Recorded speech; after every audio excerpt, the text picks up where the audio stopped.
Effectivement, c'en est un.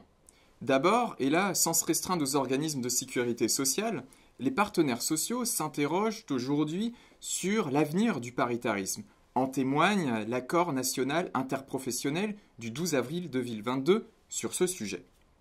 En tout cas, dans la sécurité sociale, cette réflexion autour de la démocratie sociale, on le rappelle, l'un des principes fondateurs, n'est pas nouvelle. Elle a effectivement évolué au fil du renforcement de l'influence d'autres acteurs, et là on pense aux directions des organismes, mais aussi de l'État. Il y a aujourd'hui un véritable enjeu d'équilibre entre ces acteurs, ceci pour une gouvernance toujours plus performante des organismes de sécurité sociale au service des assurés sociaux. Après la constitution d'une revue documentaire, nous avons d'abord échangé avec des universitaires.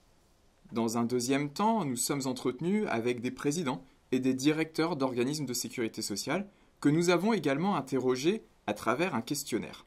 Nous avons en effet réalisé des propositions d'actions concrètes et nous les avons soumises à l'ensemble des caisses du régime général pour en tester leur acceptabilité. Tout d'abord, nous avons été étonnés de voir que la majorité des répondants optaient pour le statu quo. Les modifications radicales ont été largement écartées, et nous avons pu voir qu'il existait tout de même un espace pour des ajustements plus consensuels. Fort de ces constats, nous avons pu proposer plusieurs scénarios, prenant en compte les résultats. Les deux premiers scénarios optent pour des modifications d'ampleur, en rupture, et politiquement difficiles à porter. Nous les avons étudiés, mais pour toutes ces raisons, nous avons décidé rapidement de les écarter.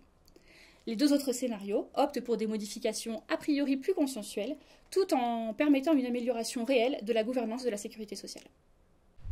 Trois principaux champs d'action se sont démarqués.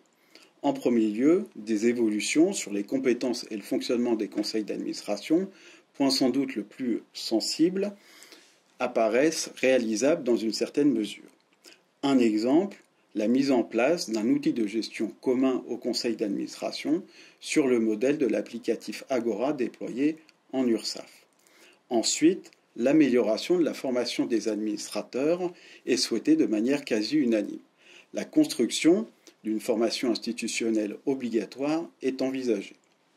Enfin, le manque d'attractivité du rôle d'administrateur a été soulevé à la fois par les présidents et les directeurs. Un des principaux leviers identifiés serait l'évolution des modalités d'indemnisation.